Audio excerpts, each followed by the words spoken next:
Oi pessoal, hoje nós vamos falar sobre perspectiva.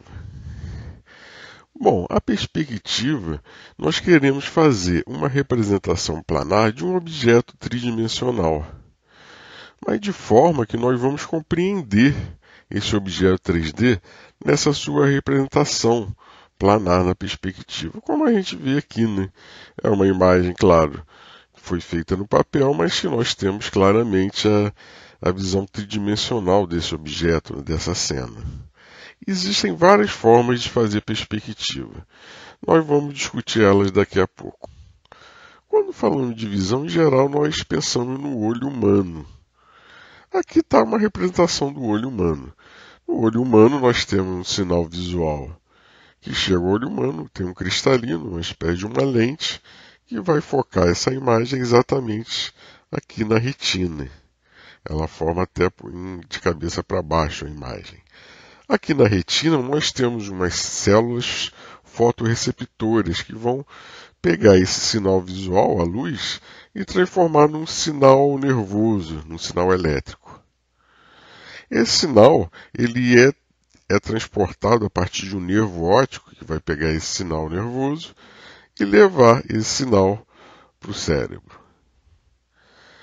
Aqui na retina, as células fotorreceptoras não estão uniformes sobre toda a retina.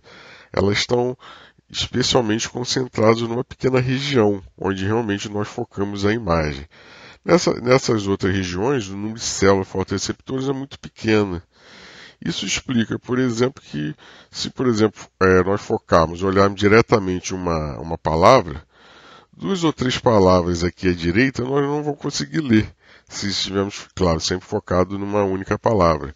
Até vemos que existe alguma coisa escrita lá, mas não dá para ler, porque o número de células fotorreceptoras fora dessa pequena região é muito pequena. Ela serve essencialmente para vermos movimentos na nossa visão periférica, mas nós temos pouca informação realmente visual fora dessa pequena região. E existe uma região, que é essa aqui, que chamamos de ponto cego, onde não existe nenhuma célula fotorreceptora. As células, porque essa região aqui é uma região, uma espécie de um buraco no olho, onde vão entrar no olho alguns vasos sanguíneos e também o nervo óptico, esse nervo que vai transferir, né, o sinal nervoso, o sinal elétrico, para dentro do cérebro. Nessa figura aqui de cima, nós podemos ver a existência aqui desse ponto cego. Se nós fecharmos, por exemplo, o olho direito e olharmos com o olho esquerdo essa cruz e aproximarmos o nosso olho, vai chegar um ponto que esse ponto aqui simplesmente vai sumir. Nós vamos ver tudo branco.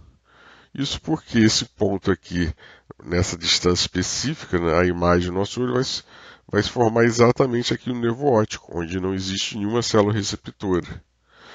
O que o nosso cérebro faz é, como não vemos nada aqui, o cérebro vai assumir que essa região aqui está exatamente igual à vizinhança dele. Como a vizinhança é branca, nós vamos ver tudo branco. Se isso aqui fosse azul, por exemplo, esse ponto preto ia virar azul, ia ficar tudo azul no ponto cego. Quer dizer, a imagem que nós estamos vendo aqui desse ponto, nessa situação, quando ele forma no ponto cego, é uma construção, né, do cérebro. Não é uma imagem real que está vindo da retina.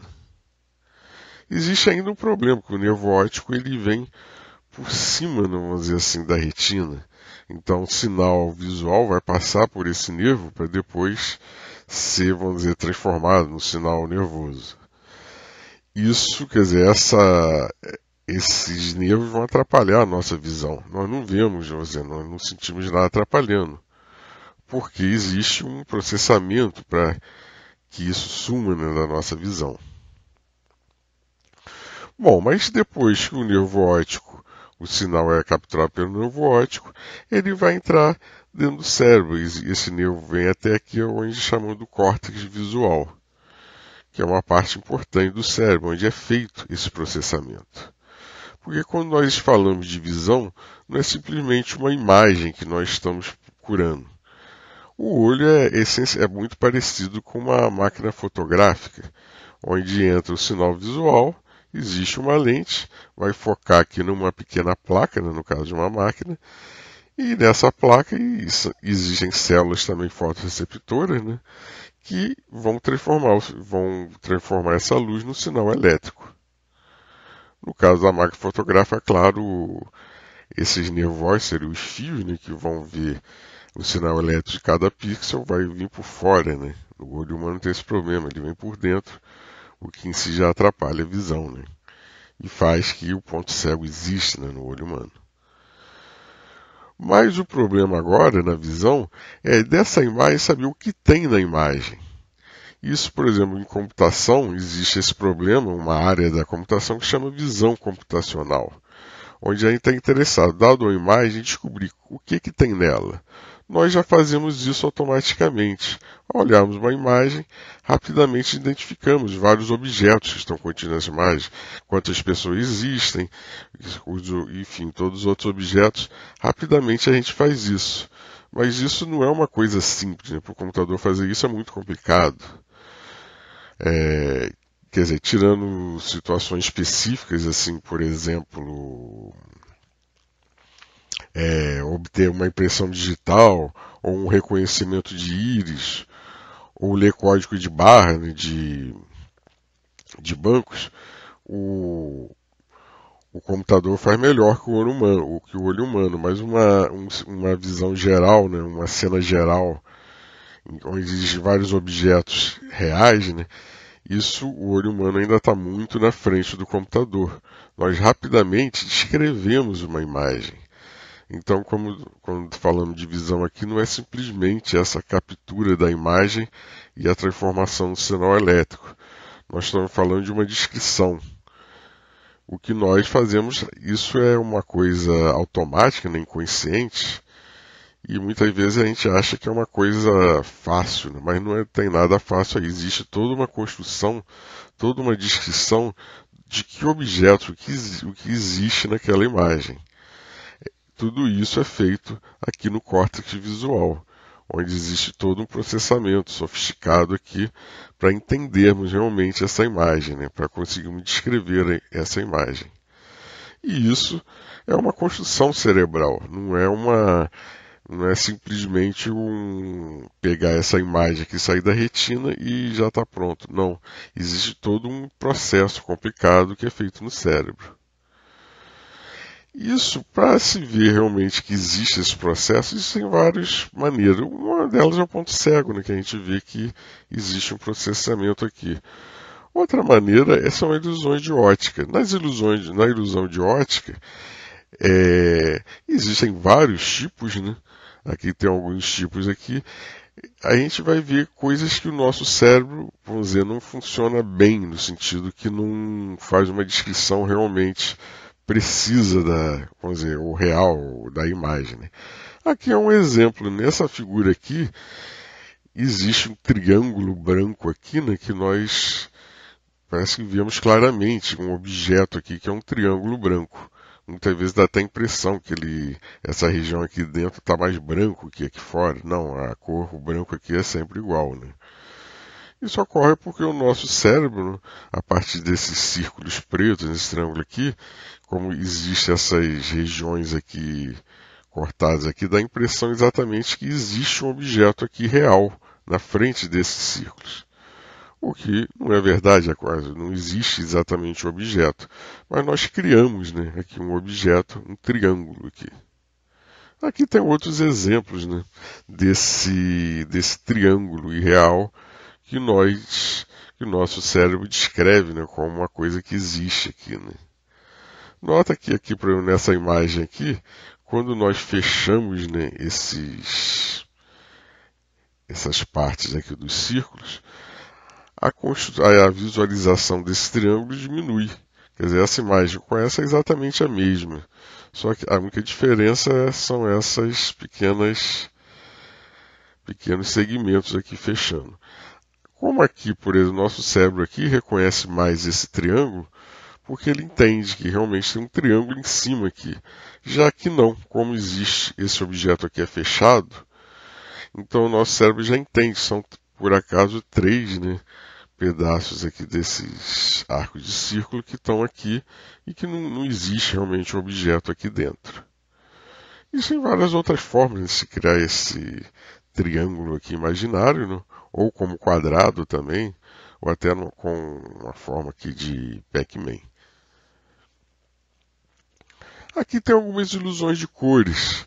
Aqui, por exemplo, nós vemos, dá uma impressão clara que aqui tem um azul mais escuro e aqui um azul mais claro. Não, as cores são exatamente iguais.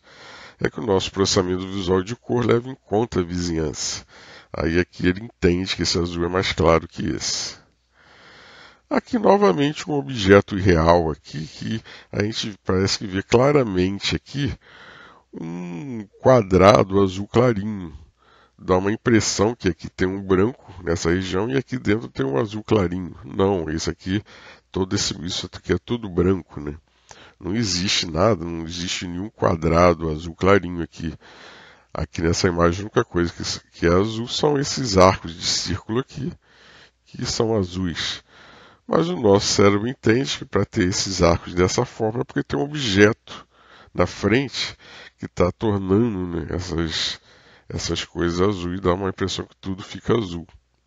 Aqui, por exemplo, nessa outra imagem, é exatamente igual a essa, só que aqui tem uns pontos de terminação desses arcos azuis. Aí o nosso cérebro já entende melhor que isso aqui são objetos separados, que estão dispostos dessa maneira, mas que não existe nenhum quadrado azul aqui. Então nós deixamos de ver esse quadrado azul. Aqui uma outra ilusão ligada à cor, né? Aqui essa região aqui parece um cinza claro e aqui um cinza mais escuro. Mas não, são exatamente a mesma cor. Aqui outro tipo de ilusão de ótica, de um objeto impossível. Aqui, esse objeto aqui, claro, não é um objeto real, nós não conseguimos uma representação global desse objeto. Mas se nós olharmos, por exemplo, para uma desses vértices, nós conseguimos ter uma representação local boa. Olhamos aqui, nós entendemos. Tem um pedaço aqui vindo de frente, depois descendo. E olhando aqui, vimos, tem um pedaço vindo de cima, depois vindo para cá. Mas nós não conseguimos uma representação global do objeto. Existem casos assim. Aqui, por exemplo, é a mesma figura, só que sem sombra. E aqui é exatamente essa figura, só que quando nós tampamos aqui com esse plano esse vértice aqui, um pedaço do vértice, nós conseguimos agora uma representação global. Nós entendemos realmente o objeto como ele é, apesar daqui não ter essa representação global. Aqui outros exemplos de ilusão de ótica. Aqui nós temos aqui um vaso, né, ou duas faces, olhando aqui de perto. É interessante aqui que nós podemos até mudar a representação do que vemos, mas sempre só vemos exatamente uma coisa. Ou vemos o vaso, ou vemos as duas pessoas. Aqui um outro exemplo, no outro vaso. E aqui um exemplo aqui em perspectiva. Aqui esse cubo, chama cubo de Necker, é uma imagem que esse ponto aqui, por exemplo, pode estar na frente ou atrás. Nós vemos só uma dessa representação ao mesmo tempo. Podemos até mudar rapidamente a representação, né? Mas vemos ou essa representação com o ponto lá no fundo, ou essa representação com esse ponto, vamos dizer, está aqui na frente, né? Quando nós traçamos linhas tracejadas, nós, vamos dizer, forçamos, de certa forma, a representação que esse ponto aqui está lá no fundo, seria um ponto ocluso, né, se essas faces são opacas aqui. É interessante até nessa figura que, mesmo que eu dissesse que isso aqui é uma figura plana, e são essencialmente dois quadrados aqui, em que ligamos com essas linhas inclinadas os vértices dele, nós não conseguimos ver isso aqui como uma figura plana. Nós sempre vemos como uma figura espacial. Nosso sistema visual foi criado ou aperfeiçoado, né, para, enfim, para observar objetos tridimensionais na natureza. Então, quando nós vemos isso aqui, mesmo sabendo que é uma figura plana, nós não conseguimos ver isso como uma figura plana. Nós entendemos sempre como uma figura espacial, ou com esse ponto na frente ou atrás, mas realmente é difícil entender isso aqui como uma figura plana. Existem várias outras ilusões de tamanho, ilusões de movimento, que mostram, de certa forma, como o nosso sistema visual funciona.